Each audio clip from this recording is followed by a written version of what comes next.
200,000 people stand silent. The air is thick with tension. You can almost feel it. It's July 4th, 1946 in Gdansk, Poland. But this isn't a celebration. 5 women, once ordinary citizens, are about to be hanged. But get this, these women weren't always the monsters they're remembered as. These young women, all under 25, once led normal lives, just like you.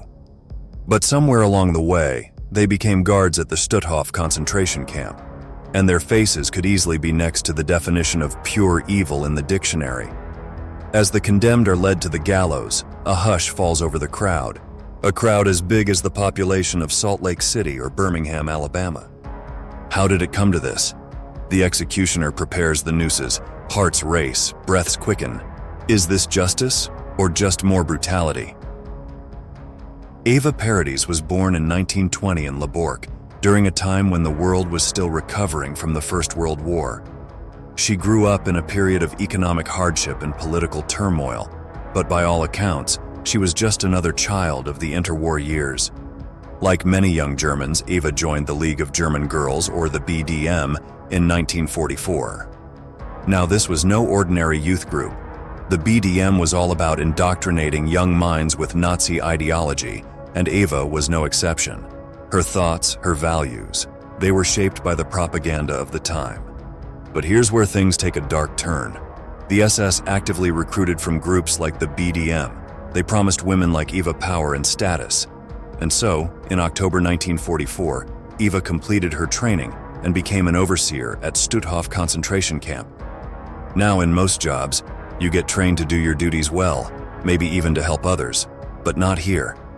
At 𝐼𝐻𝐺, violence wasn't just accepted, it was expected. And for Eva, it seems something inside her changed. Witnesses would later describe this chilling transformation. Eva didn't just follow orders, she relished them. She waited eagerly for new prisoners to arrive, calmly deciding who would live and who would die. Her cruelty wasn't an accident, it was deliberate. And then there's this. Imagine freezing prisoners, stripped naked, being doused with ice-cold water. If they dared to flinch, Eva would punish them, making sure their suffering lasted as long as possible. And that's just one of the many brutal acts that became a daily part of her life at 𝐼𝐻𝐺. As the Soviet army closed in, the Nazis tried to cover up the horrors of the camp. Eva was part of the evacuation, where many prisoners were shot or drowned. Her hands were stained with the blood of countless victims. She was captured and put on trial for her crimes. But even as she faced death, she showed no remorse. So what drives someone to this level of cruelty? Let's first witness the stories of the other 4 women, who didn't fall far behind when it comes to cruelty. Beauty can be deceiving. Behind the striking features of Jenny Wanda Barkman lurked a sadistic mind that would make even the most hardened criminals recoil. She was known as the Mad Jenny. Yes, Jenny was an aspiring fashion model, but only until 𝐼𝐻𝐺 was a place of unimaginable horror, with thousands of prisoners facing starvation, disease, and brutal violence daily. At just 19 years old, Jenny arrived as an overseer, and her transformation from aspiring model to feared concentration camp guard was swift and ever so terrifying. Survivors testified that Jenny showed no hesitation. Instead, they witnessed her eagerness to fulfill her role. Some prisoners were beaten so badly they could barely stand, yet forced to keep working, knowing well that any show of weakness could mean a trip to the gas chambers. Others were subjected to cruel mind games, made to believe they would be spared, only to be sent to their deaths moments later. Jenny seemed to take pleasure in watching their spirits break, knowing there was no escape from the horrors she and her fellow guards inflicted. As the war neared its end, Jenny tried to flee in May 1945, but was soon captured and brought to trial. Despite her claims of treating prisoners well, survivor testimonies painted a much darker picture. Even during the trial, Jenny showed little to no remorse, reportedly laughing and flirting with guards, her outward beauty in stark contrast to the cruelty within. But Jenny wasn't the only one with this twisted sense of indifference. If you'd like to hear more stories like this, don't forget to hit that like button and subscribe. What if I told you that some of the most brutal guards at 𝐼𝐻𝐺 were barely out of their teens. And I'm not exaggerating here. Let me tell you about Elizabeth, Gerda, and Wanda, 3 women who became the very faces of evil at a shockingly young age. Elizabeth Becker was just 23 when she joined the SS as an overseer at Stutthof. Her job? Selecting prisoners for the gas chambers.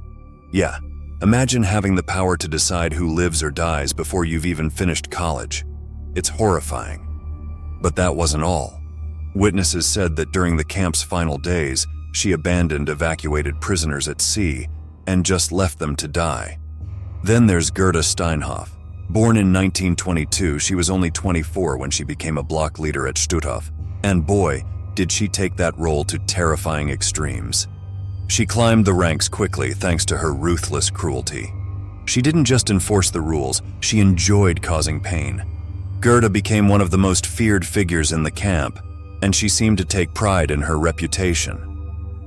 Now Wanda Klef, also born in 1922, might be the most disturbing. She started working at Stutthof after answering a call for female guards. And her daily routine? Just outright abuse.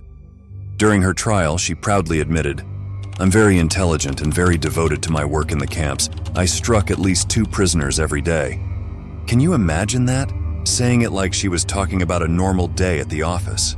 So how do young women like these 3 become so desensitized to human suffering? Part of the answer lies in their upbringing. Organizations like the League of German Girls indoctrinated them from an early age, shaping their worldview and warping their sense of right and wrong. By the time they arrived at Stutthof, they were already primed to see the prisoners as less than human, people who deserved their cruelty. Psychologists would say it's a combination of indoctrination, peer pressure, and the intoxicating power of having control over others.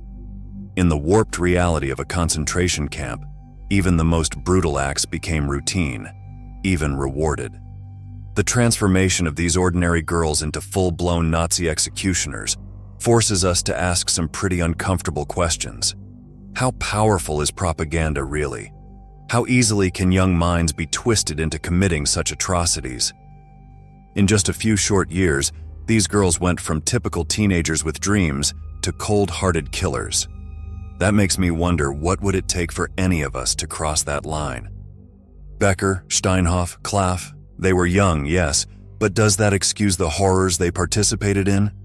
Their lack of remorse during the trials suggests something far more troubling had taken root inside them, something that goes beyond youth. The executions were nothing short of brutal. Witnesses said the condemned women struggled for several minutes before they finally died. It wasn't quick, and it definitely wasn't painless. When the trucks rolled up, the crowd's emotions boiled over. People started throwing stones at the women, like the anger and pain couldn't be contained anymore. And here's where it gets complicated. These public hangings weren't just about punishment, they raised some tough questions. Was this really justice for the victims of Stutthof? Or was it just more violence, wrapped in a different package? Sure, 5 women faced the gallows that day, but let's not forget, many other Nazi perpetrators got away, escaping justice completely. So, how effective were the post-war trials, really? And what does it say about us when retribution becomes a public spectacle? I'd love to hear what you think. Let me know in the comments. And as always, if you enjoyed this story, don't forget to hit that like button and subscribe for more dark and mysterious real-life stories just like this one. See you next time in Dark and Strange.